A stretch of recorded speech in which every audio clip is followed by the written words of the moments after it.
"You're not welcome here. Thanksgiving is just for true family," my father growled, demanding $3,600. "Find someone else to bankroll you," I shot back, shutting down the mortgage payments and reclaiming what was mine. "We won't need you at Thanksgiving this year. We're keeping it intimate." His voice was casual, like he was commenting on the breeze. "Fine," I replied, though it felt like swallowing jagged stones. "Just close kin this time. You understand?" he continued. "But don't forget the mortgage, all right? The $3,600 is due soon. We're grateful you're handling it." "Sure," I muttered, a hollow chill spreading through me. I hung up and stared at my phone. Thanksgiving. Close kin. But I wasn't kin. Not truly. I was just a walking bank account. A silent donor. A fallback option. They didn't even try to disguise it this time. No flimsy excuses about me being too busy or the house being packed. 3 days later, during a work break, I was sipping coffee that tasted like ash, scrolling through my phone. That's when I saw it. A photo blazing on my screen like a punch to the gut. Our dining room, the table, elegantly set. Golden turkey, creamy potatoes, tart cranberry sauce, everything. Mom beaming, raising a glass of sparkling cider, Dad flushed and grinning. Emily nestled against her boyfriend, his arm draped over her. Even the neighbors were there, all of them smiling, all of them together, except me. My chest tightened, my breath hitched. For a moment, I thought it was a mistake, a glitch in the app, but then I read the caption. Grateful for family, so blessed for everyone who joined us. Everyone. I hadn't called, hadn't texted, hadn't done anything. I just stared at their joyful faces. The familiar ache I'd carried for years gnawed at me. The next morning at 7:43, Dad texted, "Hey, just checking. You're still covering the $3,600 mortgage, right?" I read it. Was it a question? Number. It was an order. A reminder, I replied. Absolutely. Then I opened my banking app, found the mortgage autopay, and clicked cancel. My phone stayed silent for 4 hours and 19 minutes. Then it erupted. 1 call, then 2, then 5, then 12, then 20. By 8 p.m., it was 53 missed calls. I didn't answer a single one. I didn't need to. I knew their thoughts. But they had no clue what I was planning. I let them stew in panic for a full day. 53 missed calls, voicemails dripping with desperation. Emily even posted a whiny rant online calling me selfish, but I wasn't done. Far from it. They didn't just exclude me, they exploited me. I was never truly their family. I was their safety net, their emergency fund. Now they'd learn what it felt like to lose it. First, the mortgage. I'd been covering it for nearly 3 years. Dad lost or quit his job after clashing with his boss over a promotion. Mom's work? Peddling overpriced oils online? They never admitted I was paying the full amount. They just said they needed help with the mortgage. That help became $3,600 every month. So I called the bank and said I wanted to stop the payments. The agent asked, "Want to adjust the date instead?" I said no, cancel it entirely. 10 minutes later, Dad texted, "Hey, something's wrong. The mortgage didn't process. Can you fix it?" I ignored it, but I wasn't finished. Mom had a credit card I co-signed for emergencies. Those emergencies? Online splurges, takeout, and bi-weekly spa visits. The balance? $4,800. I canceled the card. The bank would inform her. Then there was Emily's car, a sleek red SUV she flaunted. I co-signed for it too. She promised to take over payments soon. She never did. I called the dealership and started a voluntary repossession. They asked, "Are you certain, sir?" I said, "Yes, I'm certain." 3 moves, 3 wounds, small but enough to start the unraveling. My phone stayed quiet all night. Too quiet. By morning, the chaos resumed. At 7:43 a.m., Dad called once, then again and again. 6 times in a row, then a text. "This is serious. They're saying we're late on payments. Call me at 8:10 a.m. Mom's voicemail came, her voice trembling. "Sweetheart, please, something's wrong. The mortgage is overdue and my card's been canceled. Can you fix this by noon?" Soon after, Emily exploded in our family group chat, accusing me of causing trouble because I was bitter about being excluded. She claimed her car payment was late and they might take it away. I asked her plainly what she thought I'd done. She ranted, saying I was acting out of spite, being childish. I told her maybe she should try paying for something herself for once. The chat went dead silent. Then Emily messaged me privately. She said I was trying to hurt them because I was jealous that Mom and Dad loved her more. She told me to go ahead and ruin everything like I always did, just to feel important. That word, jealous, burned like a spark near fuel. I opened her profile, scrolling through her photos. Dozens of them, filled with happy moments. Her with my parents on trips, birthdays, holidays, events I didn't even know about. Events I was never invited to. I kept scrolling, and the pain inside me hardened into something colder, sharper. Then I found a post from 2 weeks earlier. Family is everything. So thankful for my real family. Real family. My stomach churned, but I swallowed the rage. No more outbursts, just action. I remembered Mrs. Bennett, the neighbor who always snapped photos at every holiday and shared them online. I sent her a polite message, asking how she was and if she'd taken any great shots at this year's Thanksgiving. I said I'd missed it and wanted to see everyone. She replied instantly, thrilled to share. Within minutes, she sent 7 crisp photos. My parents laughing by the turkey. Emily and her boyfriend cozy on the couch. Even the neighbors smiling like it was a flawless gathering. Everyone but me. Exactly what I needed. I saved the photo. Then I sent one to Mom with a single line. Enjoy your cozy family gathering? She read it immediately. No response. But the calls started again. Mom, Dad, Emily, one after another. I ignored them all. That evening, I ordered a pizza, poured sparkling apple juice, and watched my phone vibrate with their panic. They weren't sorry. They were scared. Not because they lost me, but because they lost my money. The next morning, Dad tried to flip the script. He texted, trying to guilt me. Enough games. We raised you. We sacrificed for you. And this is how you repay us? I replied. Did you raise me or use me? This isn't repayment. It's me taking my life back. Later that afternoon, Emily posted publicly again. Some people destroy their own family for attention, but real family stays. Her friends, cousins, even distant relatives commented, calling me ungrateful, selfish. If they wanted a spectacle, I'd give them one. I gathered everything. Every time they asked for money. Every just this once. Every screenshot of me paying their bills while they mocked me behind my back. I compiled it all into one folder. Neat, clear, undeniable. A record of every betrayal. Then I went further. I wrote my own post. Family isn't just blood. It's who stands by you. I've paid their bills, solved their problems, supported them for years. And when I wasn't useful, they erased me. I explained how I was excluded, used, and discarded. I attached a Thanksgiving photo, the one where they were all laughing without me, and posted it. The response was immediate. Comments flooded in. Some were stunned, some supportive, others called me dramatic. I didn't care. The truth was out. They tried to keep me hidden. Now they couldn't look away. I leaned back on my couch, watching it unfold. My phone buzzed endlessly, missed calls from Mom, furious texts from Emily, desperate voice notes from Dad, alternating between shouting and pleading. I didn't respond to any. I didn't need to. The truth was spreading like wildfire, and they were trapped in it, scrambling to cover their lies. But I wasn't done. Then Mom texted, "The neighbors are hosting a 4th of July barbecue. Come. It'll be fun. Everyone's asking for you. We'll show we're a tight-knit family. A tight-knit family." They still thought they could parade me as their perfect son, a prop for the neighbors, then go back to using me. They wanted a performance. Fine. I'd give them one they'd never forget. July 4th, Independence Day. Flags waving on lawns. The scent of grilled food in the air, laughter spilling from every yard. A day for celebrating bonds, the perfect stage for truth. They didn't know this would be their final act. Mom texted the day before. "The neighbors are having a barbecue. Come. It'll be great. Everyone wants to see you. We'll show them we're a strong family. A strong family." They meant it. They thought they could dress me up as the dutiful son who always saves the day.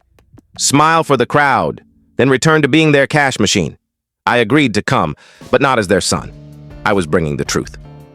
I arrived late. The yard was alive. Music, chatter, the sizzle of burgers on the grill. My family, decked out in red, white, and blue, stood center stage like stars of the show. "There he is!" Dad boomed when he saw me, his grin too wide, too fake. "Our boy, always supporting his family, right?" Mom rushed over, clutching my arm, smiling like it pained her. "We're so close, and our son's always there for us." Emily stood nearby, sipping a drink, smirking. So generous. We'd be lost without him. People turned, smiling, nodding. Someone raised a glass. "To a strong family?" I smiled calmly. For the first time in years, I felt steady. "Strong," I said loudly. "Like the family you had at Thanksgiving, where I wasn't invited. But you all were?" The chatter stopped. Silence fell. Mom's face paled. "What are you talking about?" Dad's laugh wavered. "Or maybe strong because I've paid your mortgage for 3 years, $3,600 every month, and no one ever said thank you," the neighbors murmured. "And Mom, with that emergency credit card running up $4,800 on shopping sprees and spa days, knowing I'd cover it." "Stop!" Emily snapped, storming forward, face red. "Are you trying to ruin this for us? Ruin it?" I said, pulling out my phone. "If the truth ruins things, maybe you should stop lying." I tapped my screen. The backyard projector, set up for movie night, flickered on. A photo appeared. My family at Thanksgiving, laughing, surrounded by neighbors, without me. Look at that. A cozy gathering. Everyone but me. Dad lunged toward the screen, but I blocked him. Don't. We're just getting started. I swiped again. Screenshots appeared. Mom, don't worry, he'll pay. He's too weak to refuse. Emily, I'll say it's for the kids. He won't dare say no. Dad. He grumbles, but he always caves. The yard froze. A neighbor started recording. Is that true, Emily? I stared at her. For years, you've lied about me. Called me selfish, greedy, but you were the ones using me. You're crazy, Emily spat, slamming her drink down. The glass shattered. You just want to humiliate us. Humiliate you? I laughed. I'm just showing the truth. Mom's voice quavered. Please, not here, not in front of everyone. This is a family event. Family? I held my phone higher. You're not a family. You're just users, taking and never giving. Dad grabbed my arm, trying to drag me away. That's enough. Stop this now. You're embarrassing us. Embarrassing you? I yanked free. Worse than being your personal bank? Your fallback when things collapse? You've used me, and I'm done. I glanced at the neighbors. Some were shocked, others engrossed, a few visibly repulsed. They didn't invite me to Thanksgiving. Called me selfish. But here's the truth. They only care when they need my money. Emily rushed the projector, trying to shut it off, but the images looped, every screenshot, every cruel text, every fake apology. Stop it! You're destroying everything! She screamed, voice cracking. I know, I said calmly. But I'm not breaking a family. I'm ending a lie. Mom sank to her knees, clutching my hand, her sobs forced. We can fix this. Let's talk. I leaned down, meeting her eyes. Fix it without me. I turned and walked away. Behind me, Dad shouted. Emily cried. Mom begged. None of it reached me. Not anymore. I passed the stunned neighbors. Some whispered, others filmed. But for the first time in years, I felt no shame. I felt free, quiet. That's what followed the barbecue. Not just silence on my phone, but silence in their world. They didn't reach out that week, but I knew what was happening. Their house was crumbling under unpaid bills. The mortgage, now solely theirs, went unpaid. Utilities were cut. Lights, water, one by one. Mom's credit card, her shopping lifeline, was gone. Emily's car, repossessed, sat at the dealership, ready for sale. They were collapsing, and I didn't lift a finger. Instead, I called the bank. Hi, I'd like to dispute the mortgage payments I've made for 3 years. I was misled. I thought I was a co-owner, but I'm not. The agent paused. That's a serious claim, sir. We'll need to review the account. Please do, I said. I have proof. And I did. Receipts, texts from Mom and Dad calling it our house, begging for our mortgage. All lies. 3 days later, the bank called. Mr. Thompson, after review, we found significant misrepresentation. We're offering a partial refund as settlement. I smiled. How much? $15,000. Send it to my account. One victory. Next, the credit card company. I reported unauthorized spending on a shared account. They were surprisingly cooperative. A week later, an email. Disputed charges reversed. $4,800 credited to your account. 2 victories. Finally, the car. I didn't expect anything from it, just wanted Emily to face consequences. But the dealership called. Mr. Thompson, the vehicle you co-signed for sold at auction. As co-signer, you're owed a portion. After fees, it's $5,200, 3 victories. In total, I recovered over $36,000, money I thought was gone forever. But for them, it was a disaster. Their home was slipping away, no utilities. They lived by candlelight, rationing food, begging relatives for loans. But I wasn't the only one who knew now. The barbecue video where I exposed everything didn't stay local. It went viral. Neighbors shared it, commented, spread it. Strangers messaged me, saying they'd been used by family left empty. I wasn't alone, but my so-called family was. One rainy Sunday afternoon, a knock came. I wasn't expecting anyone. I peeked through the peephole and saw them. Mom, Dad, Emily, soaked, clothes clinging, faces gaunt, eyes hollow. I cracked the door slightly. Please, Mom whispered, barely audible. Let us in. I didn't budge. Why? Dad swallowed, nervous. We need to talk. Talk? I leaned against the door. Like when you called me selfish? Or when you spent my money behind my back? Emily broke, tears streaming. I'm sorry, I didn't think it'd get this bad, didn't you? I said. You knew exactly what you were doing. All of you. Mom sank down, hands clasped. Please, we've lost everything. The house, the car. Even the neighbors won't speak to us. They know the truth. I folded my arms. And now you know too. Dad's pride cracked. His voice broke. We messed up. I messed up. I thought you'd always be there. I didn't see how much we hurt you." I laughed, cold and empty. "You didn't care about hurting me. You cared about what you could take." They stood in the rain, shivering, broken. For the first time, I saw them clearly, not as family, but as strangers in need. You used me, lied to me, treated me like a cash machine. I took a breath. "That's over." "Please." Emily stepped closer. "We'll pay you back, anything." "I already got what I was owed," I said. "The bank, the card, the car, it's done. You're not getting another cent." They stared, speechless. "Please," Mom sobbed, choking. "Don't abandon us." "I didn't abandon you," I said, meeting her desperate eyes. "You abandoned me the moment you saw me as your wallet. Now it's over." I didn't slam the door. I wanted them to feel it. Everything they'd lost. Not just money. Me, find someone else to bleed dry. Or better yet, learn to survive without using anyone. "Wait!" Dad reached out. But I shut the door and locked it. Their knocks, their cries faded. I watched through the window as they stumbled into the rain. For the first time in years, I felt nothing. No pain, no anger, no regret. Just peace. Silence became my closest ally. No more desperate voicemails, no more manipulative texts. My mornings were calm. I sipped coffee, watching the sunrise through my quiet apartment windows. The $36,000 wasn't just money, it was freedom. One night at the grocery store, I saw him, Dad. He looked worn, diminished, staring at a soup can. Our eyes met. His face paled. He approached slowly. "I know you probably hate me. You should. We used you, treated you like a bank. I never thought you'd walk away." I said nothing. Silence spoke for me. "I thought I was teaching you family duty," he said. "But I was just using you. Now it's all gone. The house. Your mom's with Emily, but they barely speak. You didn't think I'd help," I said. "You thought I'd always be there to exploit. And when I stopped, your world fell apart."